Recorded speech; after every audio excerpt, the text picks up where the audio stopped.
Rarely has mankind hesitated to eradicate the creatures that stand in the path of his conquest.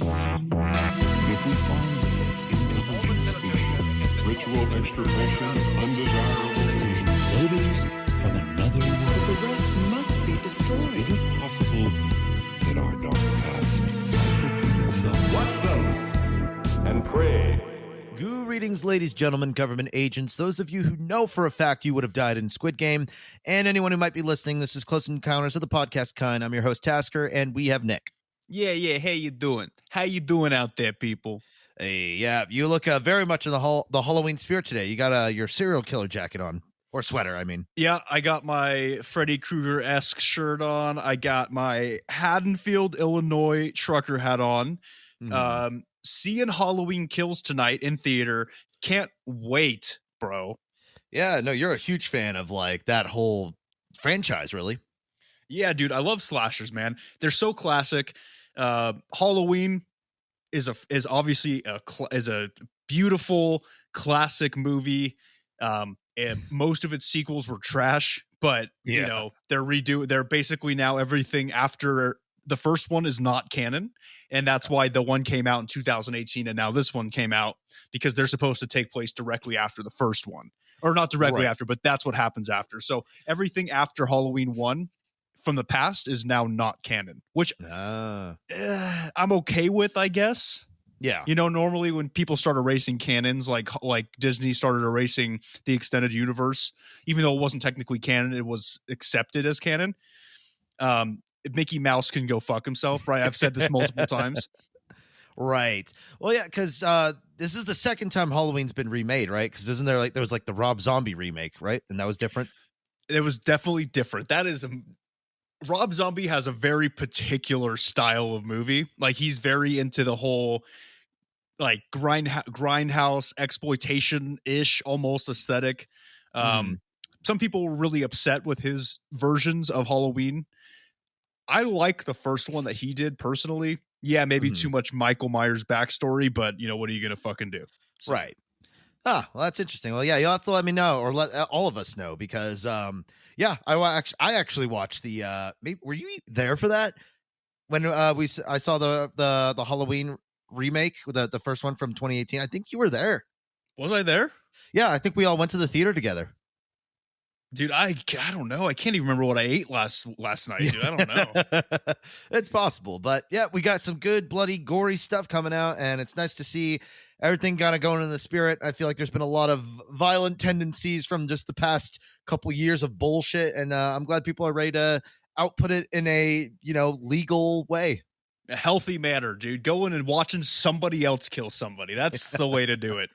I mean, yeah, same with Squid Game. I mean, I finally finished it. I know you're still working on it, right? I'm still working on it. And Tasker and I talked about this before the recording, but I made the mistake of starting and watching. I'm kind of in a position where I have to watch it with dubs. And for those of you out there, and I'm sure a majority of you out there have been watching it with dubs, because we're not, let's be honest with ourselves. Let's not kid ourselves. We don't watch anime, right? So we don't usually go for the subtitle option. When I hear an Asian language being spoken, I'm like, I'd rather have one dude in a room doing multiple voices in a really shitty way than watch subtitles. And that's exactly what I got with Squid Game, because it sucks, dude. It's such a shame, because the acting is fucking phenomenal, but when you throw in the shit dubs, because I mean, I was curious. I was like, I wonder if the dubs are any good, and turns out there's a whole community hell-bent on making fun of how bad the dub for it is. It's awful. It's awful. It literally is like a cartoon. Like they're voicing for a cartoon. Yeah, you said it sounds more like a parody than an actual show. Yeah, like Kung Pao. Like, if you guys know that movie out there, Kung Pao, that's kind of the level of dub. So, Kung Pao is one of my favorites. That movie is. If you haven't seen it, I feel like with a lot of people, it's one of those.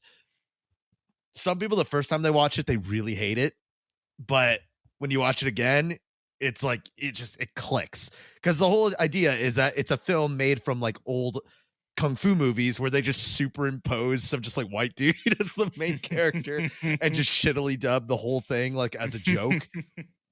And once you get that it's like just supposed to be a shitty kung fu movie with shitty dubbing and it's just silly, it quickly becomes just one of the funniest movies out there.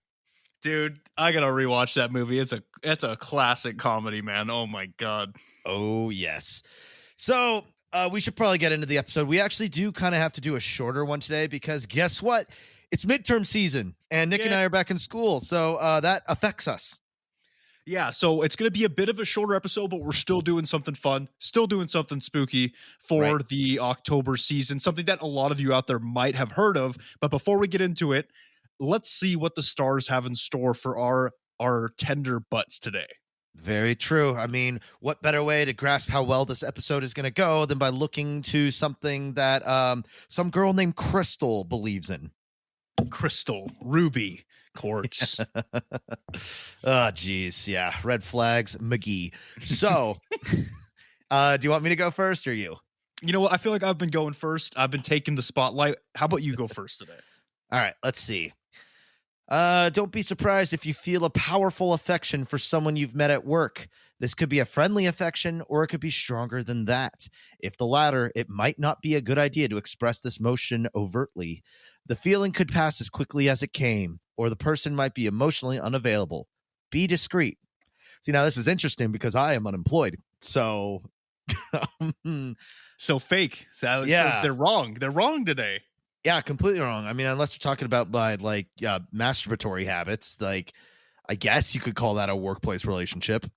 Have you met anybody while fapping on the toilet lately, or? Nah, it's about the same old shit, dude. It's like keeping my distance psychologically because, I like my sex life to be intact. And just typical treating it like how you would like taking a supplement kind of, you're not doing it for the emotional anything. You're just doing it because it's good for your body and your prostate. That's right. Boys, make sure your prostate is okie dokie. Can girls get prostate cancer? I don't believe girls have a prostate. What? Really? I guess I wouldn't know, dude. I'm not a medical doctor. I don't know. See, I'm trying to see. Prostate cancer is a woman's problem. Women don't have a prostate gland. However, there's a small gland or group of glands on the front side of the vagina called the Skene's gland. So they have something similar, but they don't necessarily have a actual prostate like we do. Interesting. I did not know that, I don't know, just that's so weird. I don't know why it's weird. It's like that's the human body, but it's just like I always just assumed, because if we were all equal, right? No, I'm just kidding. I'm not gonna... Wow. But yeah, so basically they don't have a prostate, but they have something adjacent, similar to it that can still get have shit happen to it. But it's not like the long and short of it is that if you're a woman and a doctor says they need to give you a prostate exam, that's not a doctor and you need to leave. Yeah. That's not a doctor's office you're in, lady. You're in some alleyway. Get out of there. That's not how that's supposed to happen. So, but don't worry, I give free cervix exams whenever I have sex with somebody. So, yeah, because now that you're studying psychology, yeah. Anyways, so and also star ratings. It looks like sex is a 4 out of 5, hustle's a 4 out of 5, vibe is a 3 out of 5, success is a 2 out of 5, which is not what I want to hear because I have a big math test coming up, and that low success rate is not making me feel good. Don't worry, man. It's just for today. So hopefully when you take your test, it'll be a higher rating. So my studying's just going to suck ass. Yeah, because it's Sunday. Yeah, very true. Got to keep holy the Sabbath, right? Amen, brother. Amen to that, brother Tasker. Mm-hmm. So what about you? A small sum of money could come today, possibly through the efforts of a woman. Yeah, right. You may... I'm just kidding. I'm kidding. Wow. So as they might say on Twitch, holy based. Yeah, dude, based and red pilled. I'm kidding. I am unemployed, so it better come from a woman because otherwise it ain't coming from me. You may have been waiting for this a long time, so expect to feel relieved. You may have some definite plans for the money. Perhaps it's meant for a specific purpose, or maybe you'll invest it. Fat chance. Whichever it is, you'll want to celebrate. That's nice news. Hopefully I'll get some money today. Sugar mama, maybe? God, maybe, dude. I mean, all those cervix exams are finally coming into fruition. I'm getting something out of it. Do you think you'd be able to pull that off, given like in a circumstance where like you totally were in the clear for like a sugar mama? Like, do you think you'd be able to put up with that shit? Because it's like you got to basically just like do whatever they tell you to do. There's not a lot that I won't do, right? Even like without being paid. So Right? yes. Even if it was like a grandma. That's a tough question, man. Because like I just generally don't like old people, like Right. I think that, and I will talk about this. Episode we talked about that. Oh, did we? Okay, good. Because I I'm think we bringing did, it up yeah. again in today's outline because it has something to do with an old person. And it's like, look, generally, yes, they're a burden on society and they smell weird. But would I have sex with them for money? That's a tough call, dude. That's a real tough call. I'm going to need to like not fap for a couple weeks before and go Right. in with like an exorbitant amount of like KY. It's just like, I don't know. Yeah. Well, and also too, there's the, well, how hot's the old person? Like, how old are we talking? There's factors here. Like, are we talking like white haired, lifetime of smoking, wrinkly grandma, or are we talking like took care of herself and is just kind of looking for some young action? Yeah, and that's fine with me. Like, as long as it just doesn't look like roast beef down there, I'm cool, That's no, you have a standard for selling your body. Yeah, well, I'm not like if I wanted to go to a Subway, I'd go to a Subway and get a sandwich. You know what I mean? Fair. Okay. Well, but that's good to talk about because there are, and it also depends on how desperate you are because there are some people where it's like between if having sex with an old lady versus being homeless, sometimes you just got to take one for the team, right? Yeah, and what is it like? 10 seconds on a generous day of my life for another month's rent. That's fine. And if I'm feeling good, maybe 30 seconds. We'll see. Yeah. So yeah, if you have opinions about it, feel free to share or not. It's up to you. Yeah, please don't share your opinions, guys. I don't want to hear your weird fanfics of Nick and the old lady. If I start seeing drawings, I'm going to be real pissed. Oh, dude. See, that's how you know we've made it is when we find the like fanfic.net like stories of like you have meeting like an old sugar mama and the blossoming passionate romance between you. Ugh. God. Especially when the fursuits come in. No, they better not, dude. I'm so over furries, dude. We'll see. We'll see. Okay, real quick. I got to talk about this. This is important. Okay. I watched this YouTuber. Forget her. I don't know how to pronounce her name. It's like Aziz. It's just a weird long name with a bunch of Z's. She's very good. Commentary YouTuber, talks about like internet culture shit. Yeah. And she covered this one story of a dude, I'm assuming a dude, who spent $25,000 on a furry commission. And it wasn't for a suit. It was for something. It was for a drawing that he got the rights to from the artist of us. What I think what did they call it? I guess the furries have like a name for like different species. Mm-hmm. Dude, I don't know. I don't know, and I don't want to know. But all I know is they spent $25,000 on a commission. Wow, not even something you can really use just to have. Yeah, just to say I own this species as like I'm a part of this species or something. Why are furries so rich? That's something that like will always confuse me. Of just like a lot of furries have a lot of money. Like how? I don't know, man, but they also didn't say how they paid. Like, I have a feeling that some of these furries, like, just say, the cleanup was included in the cost. Yeah, no, I'm sure they had to clean their fursuit afterwards. Good Lord. Oh wow, there was a streamer I watched that he lost a bet on Mario, Smash Brothers, I mean. And had to go to a fur convention in a fursuit. And this dude looked like he wanted to fucking die. It was probably one of the funniest things I'd seen in a very long time on Twitch. Couldn't pay me enough to do that, man. I would be too embarrassed. I mean, hey, at least you got to wear the mask, right? Yeah, but it's just my ideal self has been shattered because I put on a fursuit, Like, I know what I'm doing, and I'm disappointed in myself. You just know there's no going back. Yeah, because what if I like it? I'm scared that all of my furry hate is coming from a deeper place, bro. Where it's like it's one of those you suppress it because you're secretly like into it and you just can't admit to it. Exactly. It's a defense. Apparently, it's a defense mechanism for me just wanting to fuck animals. It could be. We don't know. Dude, scary. It's a scary thought. All right, here's my stars. We haven't done my stars yet because we got off topic. My bad. Sex is a 2 out of 5. It better be after some furry talk. Vibe is a 3 out of 5. Hustle is a 4 out of 5. And my success is a 3 out of 5. All right. Manageable. Average. All righty. Well, good way to kick things into gear. And I think there's nothing left to it but to talk about some something spooky.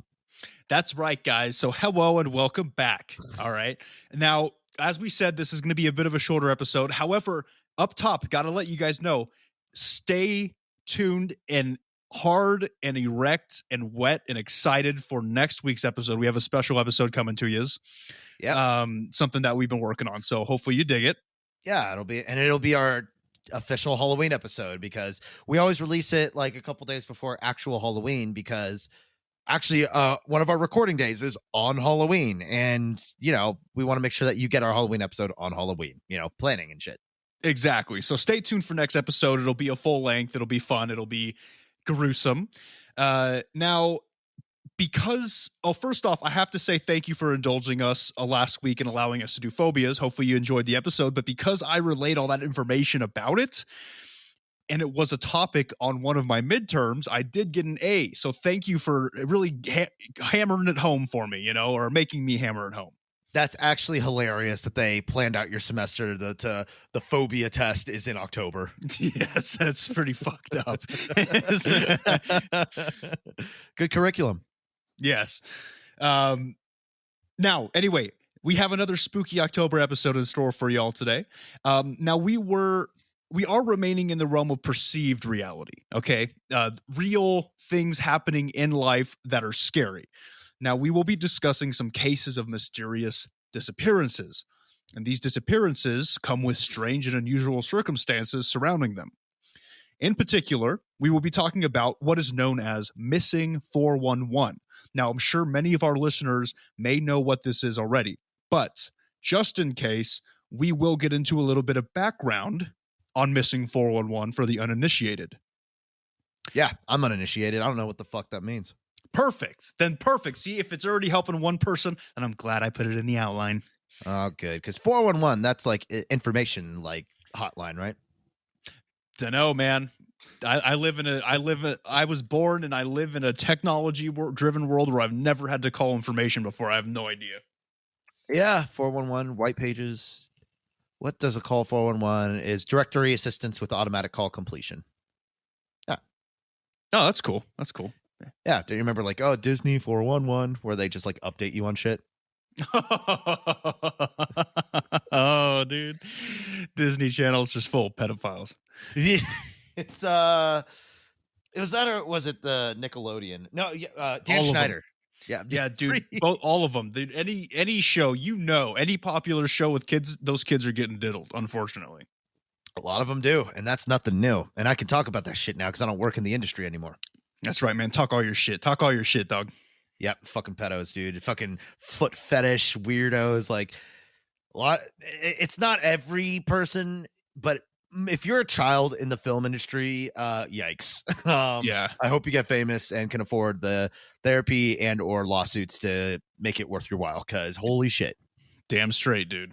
So, guys, without further delay, make sure your phones are set to ringer for just in case the Amber Alerts come through from these missing people, and make sure that your affairs are in order in case you are the next person to mysteriously disappear, because we're diving right in.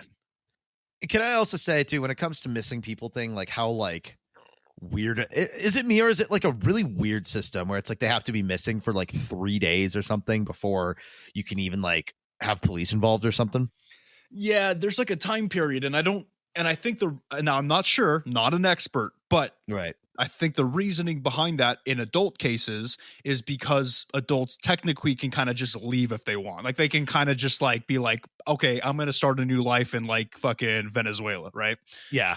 Peace. But if I remember correctly, there's no such thing for minors. So if a kid is gone, then it could be considered a missing person right away. They can immediately report it to the police. But there is a difference in adults because they can just dip if they wanted to, you know? They have free roam. And plus, if you like are gone for like 2 hours and like your buddy doesn't know where you're at and they filed a missing persons report, like, oh, they'd be just drowning in paperwork from all the reports and stuff because you could just make a thing like at any point. Yeah, that's why I make you text me every 2 hours so I don't have to report to the police that you're missing, you know? Yeah, exactly. And I just got into sending you like dick pics instead because, you know, it just got too tedious to write a message. Yeah, I'll take it. I don't care. Yeah, I got some weird angles too. The lighting is not great. So hope you're happy with that. Yeah, that last one you sent me of you twerking on the wall naked was just like you're like a regular Cardi B, man. So it's my masterpiece. So that's what I did. I tried really hard for that one. That was weird. Okay, so first off, what is Missing 411? Well, Missing 411 is a classification of mysterious disappearance cases which have to meet three certain criteria. Okay, these criteria include the fact that the disappearance took place in a national park, rural area, or a large reserve of public land. Most cases you'll see, at least most ones that get attention, are in national parks. The disappearance must be surrounded by strange circumstances and a lack of any evidence of what happened to them. And third, mental disorders or voluntary disappearance cannot explain the disappearance. So if somebody has like dissociative fugue or something, right, and they fucking dip out and they have no idea where they were or are, doesn't count. If they are voluntary and they're like, you know what, fuck you, fuck this world, fuck Obama, I'm out of here, that doesn't count, you know? Okay, so it needs to be like a level of unexplainable to be suspicious to count as. So it is so missing 411 is a classification. So if there was a case where you know, if I just like randomly disappeared even though I never leave my house, that would be a missing 411 case.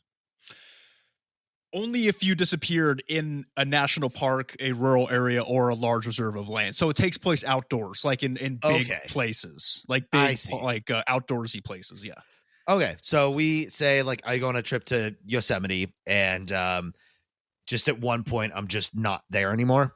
And there's no reason why, like we were just on the trail and I was just gone. That would be 411. Yes. Yep. And it's funny that you brought up Yosemite because that is where a large amount of these disappearances take place. And there's two that we're going to cover today from Yosemite. I bet. I have heard that Yosemite can be kind of creepy. Like there's some like weird shit going on there. Exactly. And I'm glad you said creepy and we'll get into it later. Now, another aspect of Missing 411 that we need to bring up is actually a person, and that is David Paulides. Okay.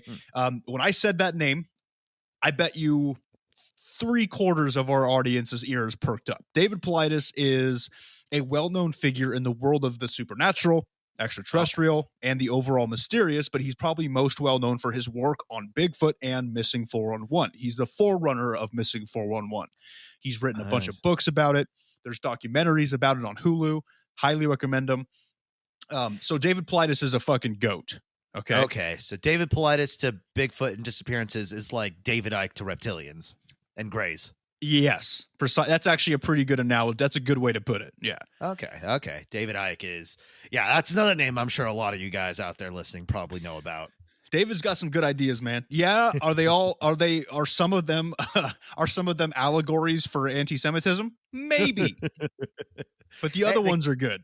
You can't ever be 100. They can't all be winners, you know? Yeah. So David Paulides is a retired police officer and really is trying to bring attention to these strange disappearances taking place all around the U.S. So that's an important figure too, because if you guys start doing your own research on Missing 411, you are bound to run into information about him. So keep that in mind. Now, although a majority of Missing 411 focuses on United States National Park and rural disappearances, it is important to note that these types of disappearances, which meet all the criteria, are happening in different countries all around the world. Canada, especially. If you have woods and you have national parks, you have Missing 411 classification cases. Oh, yeah. They're one of the few places on the planet that aren't constantly under surveillance or with some sort of camera computer network setup. So of course that's where people go missing. Exactly, man. And there's so many things out in the woods that we don't know about. And we'll get more into this. I don't really have a list of explanations here because I want to banter with you about this, Tasker, after you've heard some of these cases. But I'll bring up some of my ideas and some of the general ideas once we get to that point about what exactly is going on in these woods. Okay. I'm already okay. First guess is alien base underneath, and they're pulling in for subjects. Well, fuck, there you go, man. You might have solved it, you know? Yeah. Easy. Done. All right. End of episode. We said it was all a right. short See you guys. Get ready for next episode. Can you imagine? Dude, that'd be awesome. What just happened? I'm drinking a mimosa and the ratio's off, man. Oh, so it's just like a mouthful of just champagne without even thinking that it was going to be a champagne. Yeah, champagne's gross. It's not great. I mean, it's great if you spend like $100 on it, but who can do that? Yeah. At that point, you're just gonna say it's good because you spent $100 on it. Yeah, you'll do basically whatever it takes to convince yourself it was worthwhile. You didn't just waste a fuck ton of money to not be happy. Reduce that cognitive dissonance, dog. All right, cool. So now we have a little bit of background on Missing 411. If any of that caught your ear, there are so many books, TV shows, documentaries, websites to check out with more information. Highly recommended. So now that we have some background on Missing 411, let's briefly look at some cases, some of the bigger cases. Now, first, we will take a look at the place that has the most prominent number of cases, and that is, of course, Yosemite. Now, the first case is about a young girl who disappeared in Yosemite National Park. Her name was Stacy Aris. I think it's Aris or Eris. I'm going to say Eris, actually. That sounds cooler. Yeah, Eris. Yeah, that's pretty cool. She was say Aras. Oh, yeah, right. If the day I start rolling my R's, all right, fuck off. Can you not do it? Nope. I wonder, is that like a hereditary thing? I know a lot of people who can't do it. Well, you're Mexican, dude. Half of your people's language is rolling R's. Hold on, let me look this up. Is rolling R genetic? Okay. There's no real equivalent in English to the rolled R. This makes it sound notoriously hard for native English speakers who are used to the very hard R sound. Oh, hard R, huh? Excuse me? Despite this, it is possible to learn the skill. Being able to roll your R's is not a genetic trait. So with practice, you could figure it out. Okay. All right. I'm not gonna practice. I have no reasons to practice. just it'd be just like a small meaningless flex that'll probably get you bullied more than actually help you. Yeah, because when people think about rolling R's, you're like, oh, dude, ladies love it, you know, because it's and the reason I think that they love it is because anything involving the tongue, you know, conolingus and all that shit, you know. Oh yeah. Well, I mean, when you show a woman that your tongue can vibrate very, very quickly, I mean, hey, you know, not that anyone ever really does that. Like, do they? I don't. Go roll their R's into a vagina. Like, it sounds like too much. Nah, man, there's better ways to do it. I learned how to eat. I'm just kidding. I'm not going to do this. I'm not doing this on the air. That'll have to be for our sex positive podcast that we're working on. Yeah, I'm not giving out that information. No, not going to give out your secret technique that's gotten you all the old grandma sugar mamas. Yeah, dude. That's for that. That's for them in their bat caves. Did you see the thing? I know it's like it was like a skit, a skit, so it wasn't real as far as I know. But it's like the guy where it's just like he gets like one of those like massage machines and like puts it up against his arm so that way it like turbo vibrates his finger. He's like, babe, come over here. Yeah, like I said though, I don't think it might be too much. I don't know. I'm not a woman. I don't know what too much is. That sounds like that might be like really fucking not good, but I don't know. If you have opinions about it, tell us on the Discord and we will apply it. Yeah, tell it to us if you're 18, please, or older. I don't want to hear. Yes, I don't want to hear any of your. I don't want to hear any of your experiences if you're submissive and breedable. You know what I mean? We might. Then we'll have to finally do our first ever Discord ban. Yeah, dude. And I don't want to ban anybody, man. We're just having a good time posting memes. Don't bring your gross sex talk into this. You know, even though Yeah. I started it, I'm not You're starting it and you're ending it. damn straight. Now, this is an unfortunate transition. So, Stacy was a 14-year-old girl, and she just Very unfortunate, but yeah. So she was 14, and she disappeared on July 25th, 1981. She was out on a horse ride with her father and 7 other people, assumedly their family and family friends. The group came to some cabins in the Sunrise High Sierra camp and decided to chill there to recuperate and spend the night. It was like a nice cabiny area. There was like 9 cabins. It fit like 30 something people. So each person had like their own room to like move about. They could shower. They decided to freshen up. You know, it was kind of like a baller. It was like a baller camp to be at, right? With cabins. I was gonna say that's not bad at all. Right. So they were all exhausted and they wanted to freshen up. So they got out off their, horses after a long day's trail, and then, so they started showering and stuff and getting ready, and they were going to stay there the night and recuperate. Now, after Stacy had showered, freshened up, changed her clothes and such, she decided that she wanted to go for a walk in the wilderness and bring her camera along to take some pictures. Never a good idea. I see your head shaking, and I agree. Never a good idea. Well, especially when you're that young, you shouldn't go anywhere by yourself. I'm 14. You are a fucking kid. When you are 21, you're still a fucking kid, basically. You just can drink now. You just have more privileges. You're still pretty dang like on the young spectrum. Like, I just feel like I've only recently been like, I think I get this whole adult thing now. And it's not great. I'll tell you that. Fucking enjoy your youth, man, because it's doesn't get much better. But still, don't do that. Like, kids, Jesus Christ.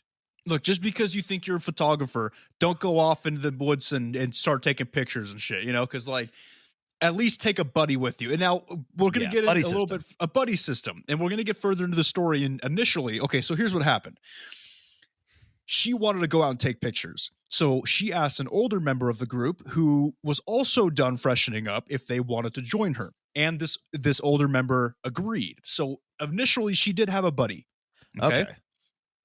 Now, as they started walking on their walk, the rest of the group were done showering and stuff, and they were hanging out up on the camp, right, which is above where Stacy and her old people, you know how they are. Right. So they were up above on the camp and were watching, and they were able to actually see Stacy and the other member walk down the trail towards the lake and this big boulder by the lake. So they had them in sight for most of the time. Okay. So they're not completely like white people in horror filming this. No, not completely. Like they're the rest of their group, the other 5 people, there were no trees to obstruct the view line. They were still able to see the other 2 as they walked. So at first all was well. Okay, so we're starting off pretty like, okay, it's not like you were completely unsupervised. Right. Now, the older man who went on the walk with Stacy was between 70 77 years old. I don't know the exact age.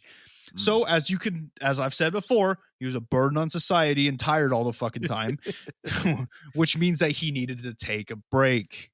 Okay. So the whole group at the camp up top saw him sit on or near a boulder by the lake where they had walked down to, while Stacy continued her walk. Now that's the problem point. Oof. Mistake. Major mistake right there. Yes, because Stacy was seen walking further past the lake, still in view of the group above, but eventually she went behind some trees, and that was the last time that Stacy had ever been seen. Ooh, so they never found her, huh? Never. And that's one of the things about these missing 411 cases.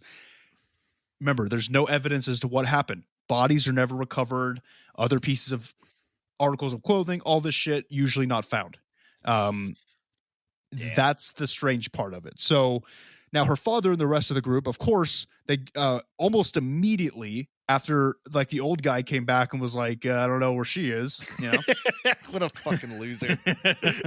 He's like, I don't know. Anybody have any fucking she's gone. I don't know. Just sat unintelligibly babbling at them, pisses his pants.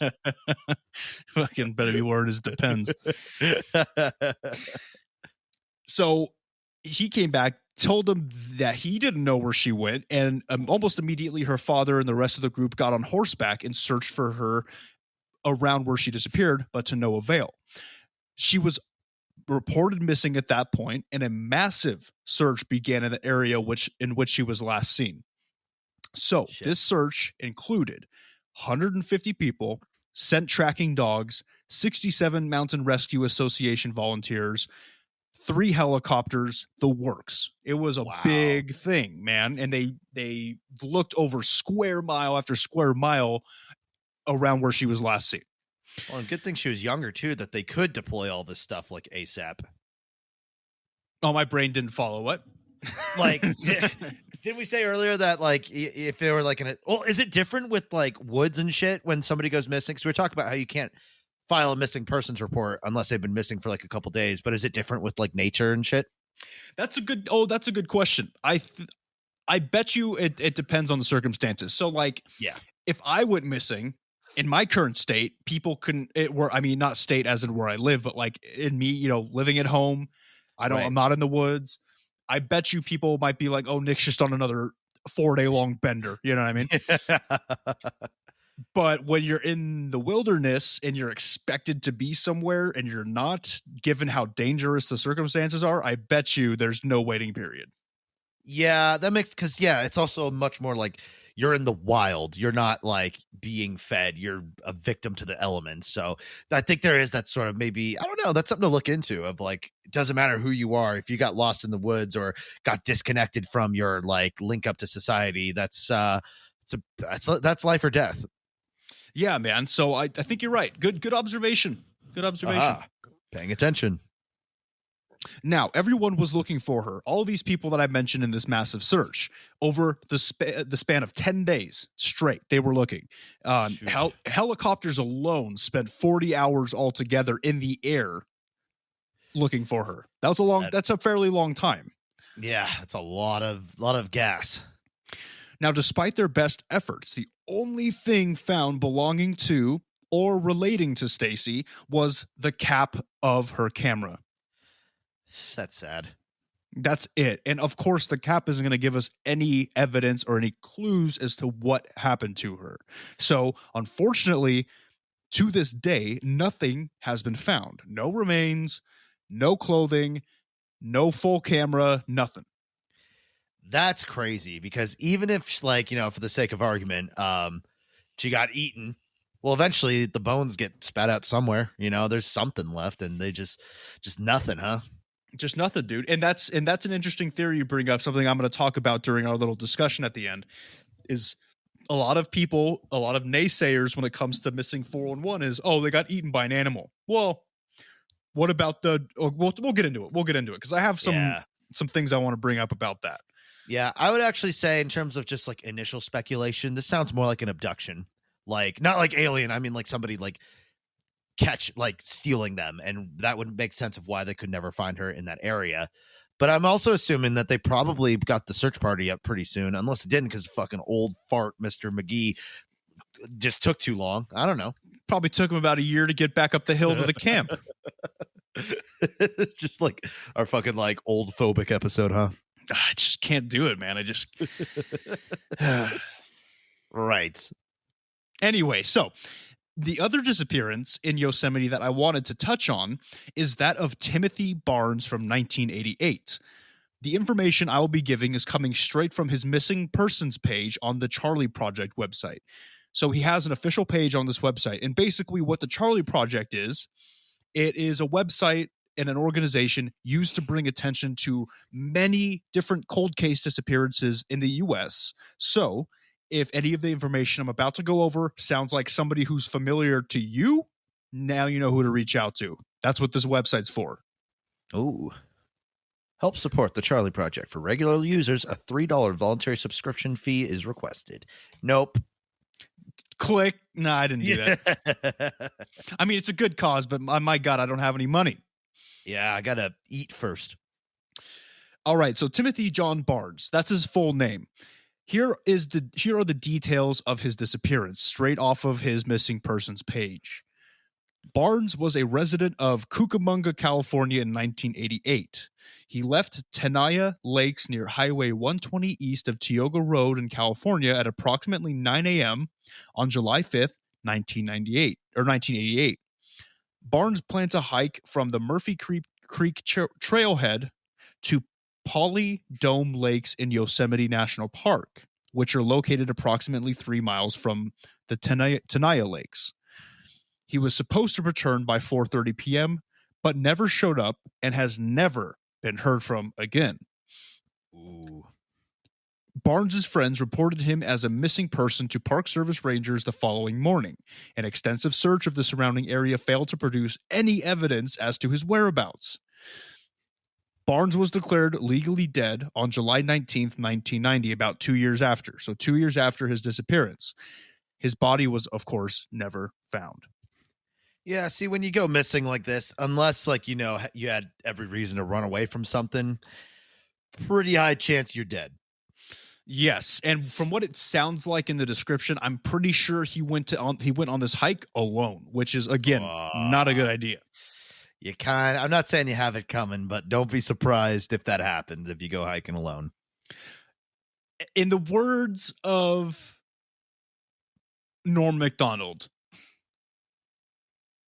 Mother Nature's a cruel bitch, you know? Yeah, I mean, abso-fucking-lutely. This is, it's like this whole thing. I remember even seeing a post about it of like this weird disconnect we get from like being like suburban or just like living in cities and living in a place where being a person is like, you pretty much have tomorrow guaranteed. And like one of these guys where he was like, he served in the military and had to do like, he was in like hot zones and stuff. And one of the things he brought up was like, I don't get why people are so fucking like excited to be in a situation where they have to shoot a gun, because if you've ever been in those situations, it's the worst goddamn thing in your entire life. But everyone wants to be cool. Everyone wants to get in a shootout and stuff. And he's just like, I don't get it. Yeah, because we have this idea that we can handle situations, because we watch a lot of movies, we watch TV shows of these things happening, and it gives us time to be like, what would I do in that situation? Right. So there's two aspects, I think. There's one is the time, right? We have time to digest what we're seeing and come up with strategies. How would we counter that? And also there's that discrepancy between here's what I would do, but here's what I would actually do in that situation if I was confronted with it, because I can talk a big game.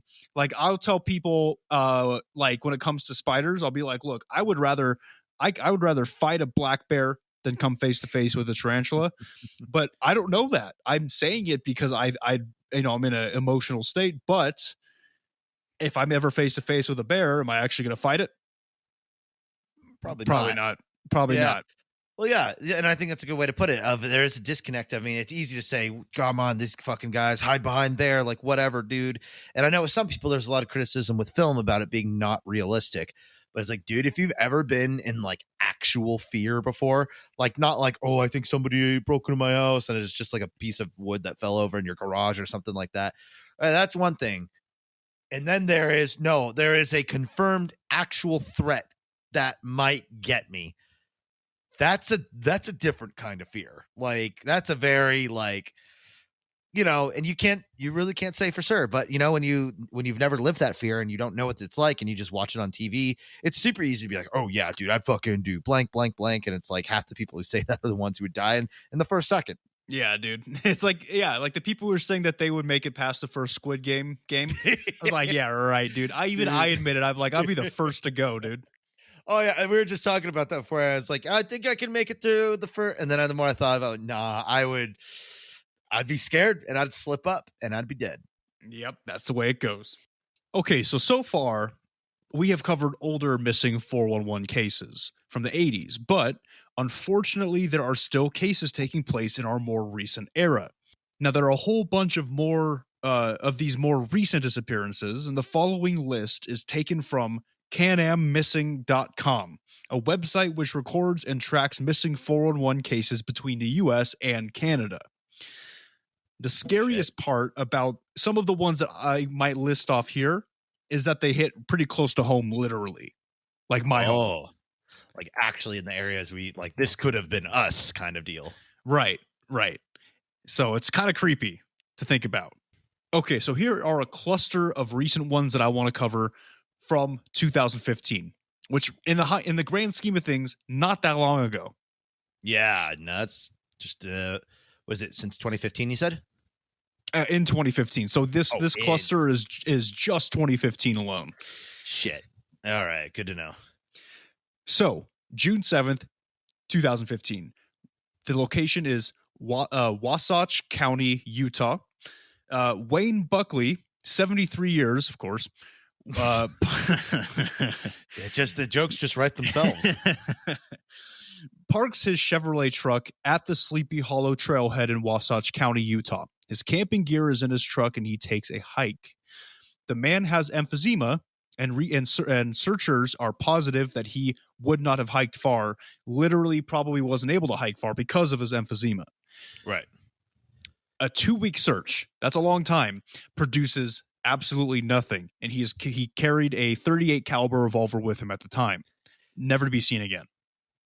Damn. Well, hopefully wherever he went down fighting, but hard to say because, that's the thing is it's disappearing without a trace is not a common thing, especially with like modern tech. Like, generally we can kind of figure something out eventually, but that's what's so curious is there's just nothing, man. And it's so creepy. And that's why there's so many theories about what it could be, because it's not falsifiable because there's no evidence saying otherwise. So it's creepy.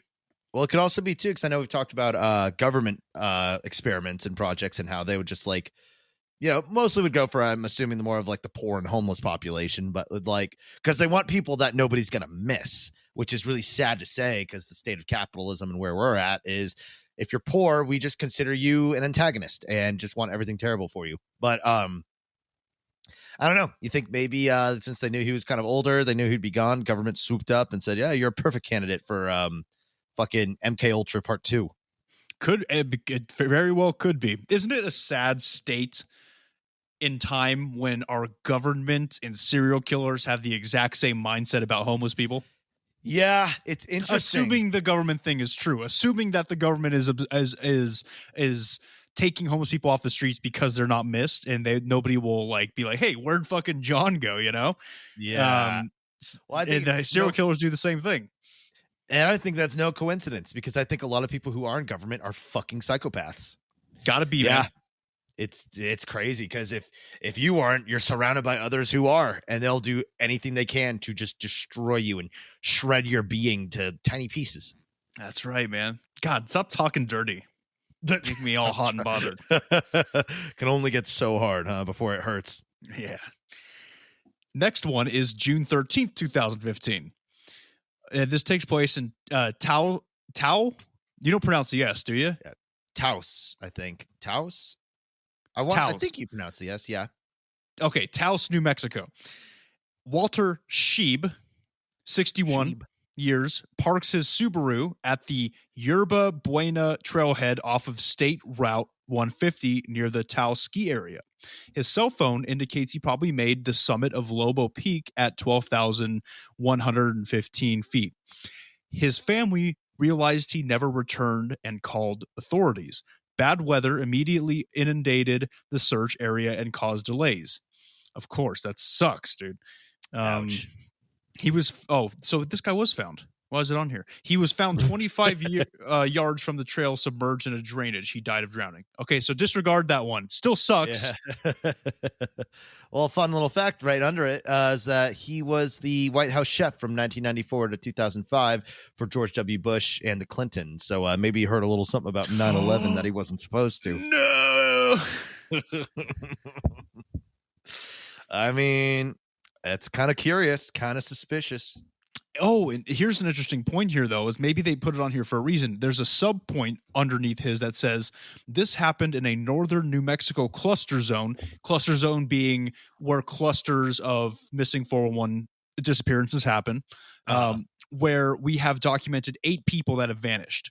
So maybe whatever happened to those other 8 people happened to him, but we just happen to find his body. Yeah, so that could also, like you said, does kind of give almost an explanation of maybe there is like a more dangerous part of this that a lot of people just, there's no way you could have known. Almost like there's like those, like, there's like diving areas and like caves and like underwater caves and shit like that. And for some, you have to put a sign up because there's just a current that there's no way you would know would be there that'll just pull you under and kill you. I've listened to some stuff about the underwater diving, the scary experiences. First off, why would anybody even do that? Like, why would anybody even think like, yo, I'm such a thrill seeker that I need to go under, like, what? Why would you do that, man? I'm with you on that one. I think it's that doesn't sound fun to me at all. That sounds actually like a nightmare. That sounds like a punishment. Like caving, right? Like, so like people who are super into caving, have you seen the videos of the people who are really into caving, and they'll literally inch by inch squeeze themselves through like these tunnels that are basically just wide enough for them to get through with their shoulders at their side? Fuck everything about that. Or those like the really long tunnels too. So it's like all it takes is one small earthquake and then your exit is sealed. Yep, exit is sealed. If you're inching through one of those tunnels and you hit a point where you can't go on any further, how do you back up? You don't. Fuck like that. First off, so now with that being said, there are situations where divers do the exact goddamn same thing, but underwater, where they go through a tunnel just big enough for them and their oxygen tank to get through. Why would you ever do that? Too many factors that you have to rely on, and too many factors that can go wrong. Like, fuck everything about those. I feel like those stories are some of the scariest I've heard.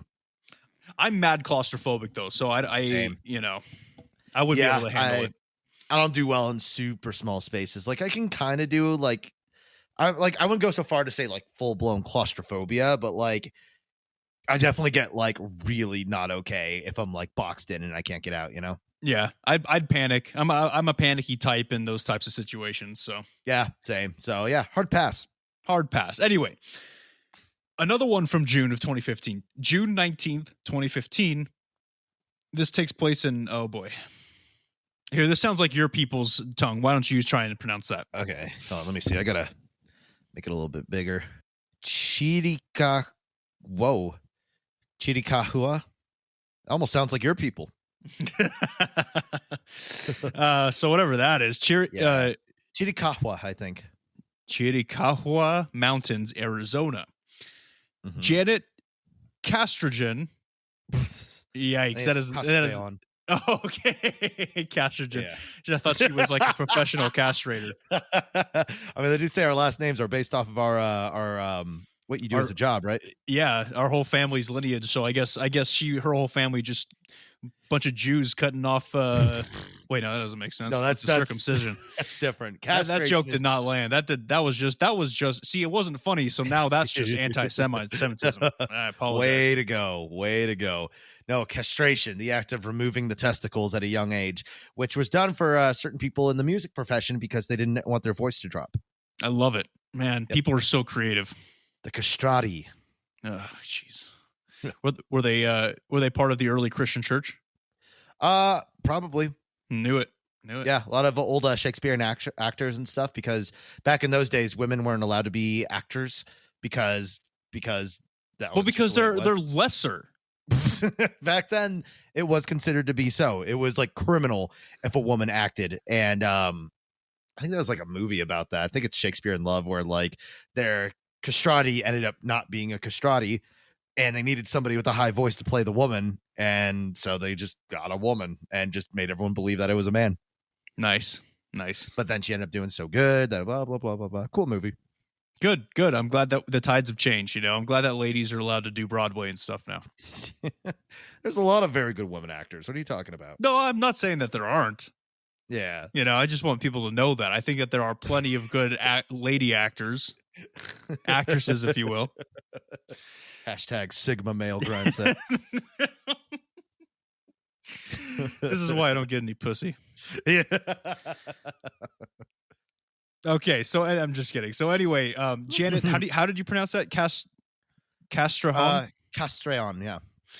She was 44 years old, was camping with her parents. Now, she walked from the restrooms to the campsite and vanished. Damn, that's a short walk to vanish in. That sucks. That's just like, it's like a level of cheap of like you like tripped on the street, hit your head right on the curb, and you just die right in front of your house. Like, Yeah. that's a fucking, that sucks. That really sucks, dude. Mm-hmm. I have written about this same scenario many times in the past. Janet is partially blind. Oh, here we go. Partially blind and has short-term memory loss. An exhaustive search failed to find the woman. Authorities are now using the word abducted to explain the disappearance. And there's a notation here that says this happened in a cluster zone where 5 people have vanished. Okay, so it's not super unreasonable that she would vanish because of her short-term memory loss and blindness, but this is noted to be in a cluster zone where, you know, maybe that stuff doesn't matter as much as it seems. Right. So at least they're putting out things it could be, but it is interesting that it happens in a cluster zone. Weird. Yeah. So with it's no evidence kinda, of no, like, and the weirdest part is there's no evidence, right? And the even weirder part is the fact that it happened while she was walking back to the campsite from like a building, like an actual building that has restrooms in it. Yeah. That's a short walk to disappear in, my friend. Yeah. She was in a populated area. She wasn't doing anything crazy. It was extremely mundane. Gee willikers, dude. Yikes. Okay. Now here's another one. From a little earlier, but still in our modern era. His name was James Nelson, and he's been missing since October 3rd, 2010. Last seen, Holy Cross Wilderness, Mount of the Holy Cross in Vail, Colorado. He's 31 years old, 5'5", 240 pounds, kind of fat. Brown, brown shaved head, goatee, wears glasses, clothing, blah, blah, blah. Anyways, the facts. What happened to James? James set out for a 5-day, 25-mile hike into the Holy Cross Wilderness, leaving from the Fall Creek Trailhead. Nelson works at an evangelical church in Chicago as their director of official roster. He was last seen by a husband and wife near Lake Constantine in the wilderness area. A 12-day search found absolutely no evidence of Nelson being anywhere in the wilderness area. The above photo was the last known picture of him. Wow, so that's like right after he went on his hike. That's kind of eerie. That's super eerie. Here's a little note here underneath. It says, Michelle Vanek disappeared in September 2005, also in the Holy Cross Wilderness on Mount of the Holy Cross. Not one piece of her equipment or Michelle was ever found. In an interesting coincidence, Michelle was also using walking sticks very similar to James. Michelle's disappearance is chronicled in the book Missing 411 Western U.S. Edition. Mr. Nelson and Mr. Paneka have very similar physical descriptions. Oh, Paneka's one from a different... Anyway, so the point is... Yeah, so the point is with this whole situation that there are still people disappearing in national forests, in national parks, rural areas, on hikes after extensive searches with nothing to be found afterwards. Yeah, and that's weird how that like the similarities between the people and that could be pure coincidence. Like this is just 2 different people. Like that does not mean really anything conclusive. So it's just hard to say. It's weird, man. This whole missing 401 thing has raised a lot of questions. So at this point in the episode, Tasker, I want to hear what you think, what some explanations might be about what exactly is going on in these national parks. Well, there's a lot of very like, well, okay, let me just list off what I kind of think, because I think there are a lot of things it could be. And the hard part is that some of them are a little outrageous, but also too, maybe that's why we can't find them, is because something outrageous and unprecedented happened. But and the fact that there's these clusters, first of all, the first thing I think of is, like they said before, abduction. There's some sort of like something going on with people kidnapping people. But the problem is when you think about it, like, okay, if we're talking human trafficking, that doesn't really make a whole lot of sense, because I don't really think there's a huge demand for 40-year-old men and older in I that. mean, hey, speak for yourself, buddy, but I'd pay a high price. I mean, I could be wrong about that, and maybe that's the link that they're missing, but I don't know if it's human trafficking. It could be serial killer, because if we do recall, there's a bunch of like serial killers who there's a the amount of people they've actually killed versus how much they've admitted to versus how much is speculated, that is not 100% agreed upon. So they could actually be the victim of maybe a killer, and they just ended up being undocumented deaths in relation to that person. It could just be a runaway situation where that was like they had this whole plan to just like get the fuck out and just went off the grid and just went to go live their life somewhere else. And that would explain why nobody ever found them out. Because yeah, I don't think they're getting like killed like right then and there. I think there's something else involved, because if you just like had an attack or something like that, you keel over and then you just die, they would find you pretty easily, I imagine, because you're right in that area. There, you can't go super, super far unless there's some natural phenomenon that we just don't know about, or like you're getting sucked under the ground or some shit like that, which as far as I know in these areas, that's not like a real thing that happens. I think this is probably orchestrated. I think there's somebody else involved, or it was themselves. I agree 100%. I don't think that it's a natural occurrence.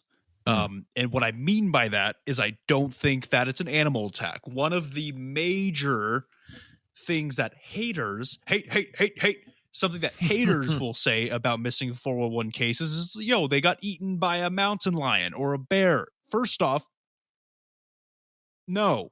All right. Bears don't generally like eat people. They'll kill people, but that we're not like their number one, like fucking, bears are not, we are not to bears as Buffalo Wild Wings is to me. You know what I mean? Like, I'm not going out of my way to eat it. Yeah. Lick the bones clean. Yeah. Like they'll kill you. They'll nibble at you a little bit, but they'll fight. Your body will be found mauled to death. Like it's not going to, they're not going to eat all your bones and then like shit you out, Same with mountain lions. They'll eat you, but not all of you. Yeah. Well, and also too, it's like, don't you think somebody would hear the sound of a 67-year-old man being mauled to death by a bear or any of that stuff? Like that's pretty fucking loud. And a lot of these, like, okay, some of them were kind of like out in the path. Okay. But there's some of these that are really close where there's absolutely no way if something terrible happened, it would be silent, like if there was like, some medical reason, I have a feeling they probably would have found them a lot easier. So I think something had to happen where their body or themselves were either moved under the lull of a false sense of security, or they were already down and something moved them. Right, because there's no bodies. And now here are my top 3 explanations about what's going on in our national parks. Yeah. Fucking aliens is number one, numero uno, top priority. That's my number one. Okay. All right. Couple different sub theories could be what you mentioned earlier. Jokingly, I know you did it jovially, but I'm going to run with it. The fact that there are underground bases underneath these national parks in these cluster areas, perhaps taking people for experimentation from the surface. Now, why would they have underground bases at these places, in these specific cluster areas? Because what are national parks usually rich in? Natural resources. And what do aliens like, especially reptilians? Natural resources. So that might be sub theory number 1 for aliens. Right. Well, yeah, that explains just disappearances. Could also just be straight abductions, because we have abduction stories of people who got abducted and came back. But what about the more malicious stories? Those people don't come back. They're dead. They're dead. They're either dead or they're some kind of weird sex slave. Yeah. Or just thousands of light years away. And just but that also, and funny enough, falls into the kidnapping thing. I mean, who's to say if it was from the planet or not? It's probably, like we said, another entity is involved. That's right. Second theory, Bigfoot or Sasquatch, something like that, right? Like a missing link primate in these woods, in these national parks, taking people to use them and breed with. Are they? intelligent enough to do that, or are they still like primal, like natural animals? Big feet are smarter than us, dude. Is that so? Yes. All right, well, that's different. And I know we're gonna get more into like Bigfoot things like sometime in the future, so I don't want to like get too into that subject. But like, okay, so basically something out there that's intelligent, that's not necessarily human, but not necessarily alien, is a possibility. Right. And that's assuming that Bigfoot is not alien. That's something that we'll talk about when we talk about Bigfoot, because that's a whole can of worms that we're going to get into. Yeah. Well, yeah. And the idea of, like you were saying, a lot of, if there are places where extraterrestrials would be burrowed down or make to bake base would be, underground, because it's just the easiest way to get away from things. We can't really get into it. Like, and above a national park at that's the safest place to have an underground laboratory.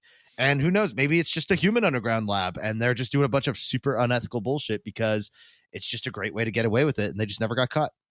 Yeah, exactly, dude. And that kind of goes into my third theory.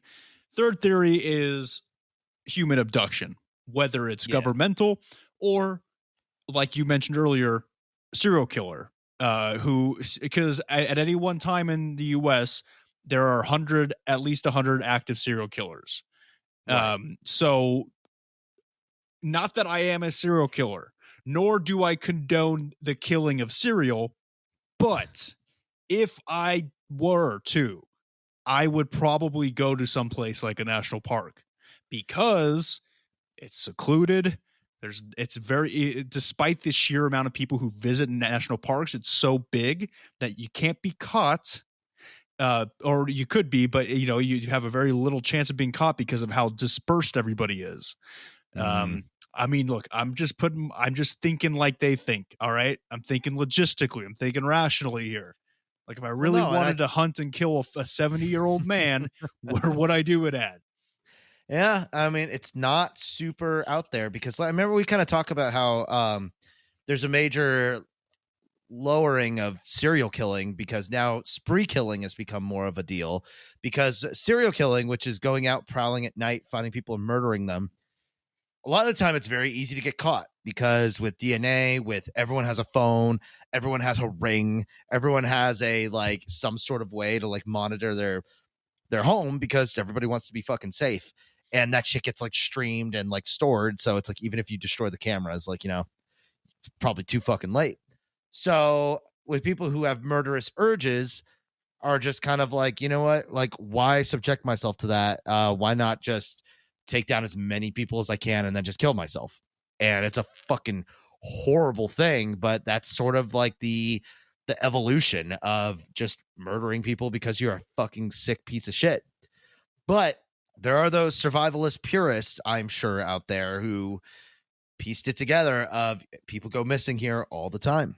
And what better of a proving ground to sort of like, take these murderous urges out. And it's like, it's scary to say, but it lines up. It's a very like, that's probably the best way to do it. And not that I'm giving instructions or anything like that. I'm just saying, like, yeah, this isn't your master class in how to kill people at national parks or anything. And even then, like, there's still so much room for fucking up because, like, I mean, if you just kill somebody out there, like, that's blood evidence, that's DNA, and search parties are going to come out too. So it's not even like that's much easier. So I feel like if somebody were to be doing this, they would have to be extremely capable of like wilderness survival. And like, I would almost say like, you'd have to be kind of like ex like ops, like some kind of like high tier military, like Rambo type shit. Yeah, I was gonna say like a Rambo character. You'd have to know the wood. You'd have to be, they're in the trees. You'd probably served a nom. All the shit. But then it also raises the question: okay, if there's a huge search that happens, they don't find any evidence of anything malicious happening, right? So no blood, no torn clothing, hair, that kind of shit. How or where are, if this is the theory, how or where are they taking these people without leaving any evidence? It's very interesting to think about. That's why it's such a high strangeness. There's a high strangeness aspect to it because there's no evidence left behind of them getting killed there, and there's no evidence of them being taken anywhere either. There's no tire tracks, that kind of stuff. I don't know. Another explanation: cover up. There is like a evidence. military. Oh. But they just said there isn't. Maybe That's- there's something else going on. That's an interesting theory. Yeah, and why not just post all this stuff of missing 411 stuff, whereas like, maybe there was something there. Well, like that one guy who was like the chef for the White House, that very easily could have been he heard something he shouldn't have, and they let him go for a little while and then just silenced him.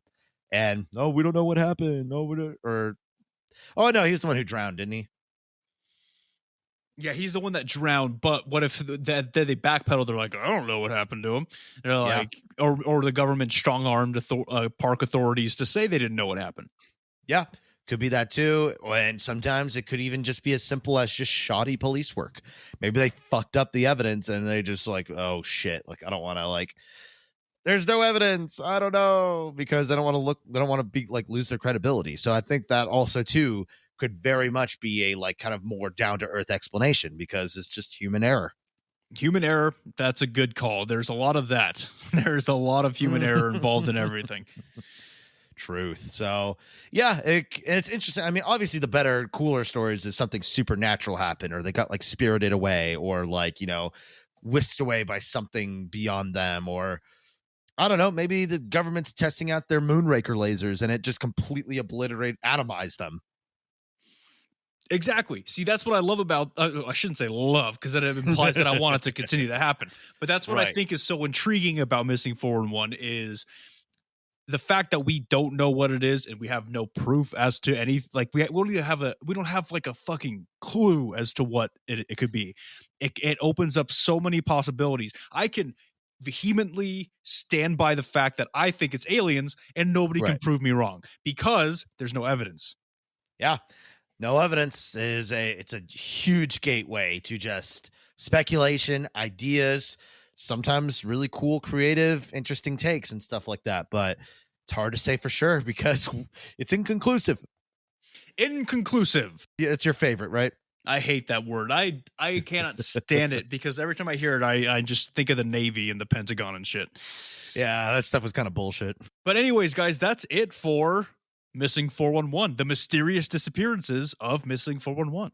Yeah, and like we said, bit of a shorter episode, but it actually works out great for us. And, we're still like breaking an hour. So I think I'm hoping that's adequate for you guys, because next week we have our Halloween episode. Like we said, we're going to release it a couple days before Halloween, so you have some time to listen to it before the big day. Or maybe when you're doing your weird sex Halloween stuff, where you put your significant other in an ice bath and make them dress and put on makeup like a corpse. Put our episode on in the background. Yeah, this will be the perfect episode for it. We are not changing format, but we're switching it up a little bit next week. We're not going to say what it is, but just get fucking hyped for Halloween. It's going to really, I think you guys are going to dig it. All right. So it'll be fun, and really looking forward to Halloween, guys. It's coming up, and it's coming up hot. All right. It's going to be fucking sick. It's the best day of the year. And I hope we all just have a groovy ass time. Hell yeah. And of course, be safe. Make sure to fucking watch your people. If you got kids, keep them close by. Because, this is still the fucking post-corona craziness. There's a lot of fucking psychos out there that are just being crazy right now because our system is failing horribly. And we're all getting punished for it, except for a select couple hundred lucky assholes who just get everything. That's damn, man. You doing okay? I have a hard time sympathizing for rich people. That's fair. I think that a lot of what's going on right now is isolation. Definitely led to some neuroses coming to fruition in some people. Combine that with a lack of income because of losing their jobs and not being able to afford mental health help. And now we got a bunch of crazy people running around. So be careful out there. Although we do have that next episode, we'll warn you again, but be careful. Halloween's a weird ass time as much as it is fun. Okay. Absolutely. So make sure to stay safe. We'll go more into that obviously on our actual Halloween episode, but not too late to do some preparations, but hopefully we're finally getting some cooler weather, with global warming and shit. And hopefully, Fake. it could, that's not true, but, just stay warm, stay cozy, and and also get your box of Count Chocula while you can, because we discovered that the tracking device in there we can trace it. We can back trace it. We found a way to reverse engineer it. It took a lot of Googling, a lot of odd favors for some very smart people to help us out with it. But I think we figured it out. So you can go ahead and buy the box. And we're working on the to distribute like the reverse engineering program, but you should be able to download it at like GitHub or something. Yeah, dude, we can backtrace it. We have the internet police involved now, so Yeah. we can figure out what exactly and who exactly is behind these tracking devices, because it can't be just Count Chocula. He obviously has cohorts that he works with. And, Oh, yeah. Well, so I'm a little nervous about that. Some of the locations that we found were just like really random places. One of them was a little close to kind of like not like close enough to be dangerous, but close enough to Nick's remote cabin to raise some alarms that he might be kind of honing in on it. Yeah, they're setting up camp. So I'm either gonna stock up or I'm gonna get a new home. Things are getting a little hot over here under the collar, but I will keep trying to fight off Count Chocula so you guys can be safe, especially during this time of year. Yeah, everyone's in costume. We don't know who's real or who's fake, and he could be in costume, like a full, like, Squid Game costume. That could be him right there. It could be. It just looks like a rave version of the Among Us guys, Basically. So be careful, be savvy. Count Chocula episode is coming soon. We're still in the works on that. If you're listening on iTunes, if you could 5-star rate and review, that would be like super crazy helpful for us, and will really boost our visibility. Spotify, could click that follow button, and we'll have you new episodes every single Wednesday. So far, we're sticking to that schedule. We'll let you know when that change happens, if it happens. Instagram at CEOTPK. Our YouTube is Close Encounters of the Podcast Kind. Twitter's at CEOTPK1. Our TikTok is CEOTPK. I'm sorry, at CEOTPK. Facebook is just Close Encounters of the Podcast Kind, or Facebook.com/CEOTPK. All these links are on there. Don't waste your time typing all this shit in. Go for the easy clickable, and you'll get to where exactly you need to be. You can email us at ceotpk1@gmail.com. Join our Discord at discord.gg/lowercase b, number 6, capital C, capital T, number 5, capital M, capital X. If you feel the need to donate, we do have a coffee, ko-fi.com/ceotpk. If you type out a message that you want us to read on the air, we will be more than happy to do so. Any shout outs, any sort of just whatever you want to say, but also we'll respect your privacy too if you don't want it. But donating is completely optional. We appreciate everything that we get, and it goes right back into our hosting. But like we said, it's enough to have you listening, and share it with your friends. Yeah, share it with your buddies, share it with your grandmother, aka my next sugar mama. Yeah, aka your next source of paying your rent. But no, it's been cool, guys, and just get excited for next week. It's going to be a fun episode. But look, to wrap this up, whether you think that missing 411 is the act of aliens or serial killers, the truth is out there. Yeah, or if you think it's just the planet Earth itself is just eating people to get back at us finally. It's not.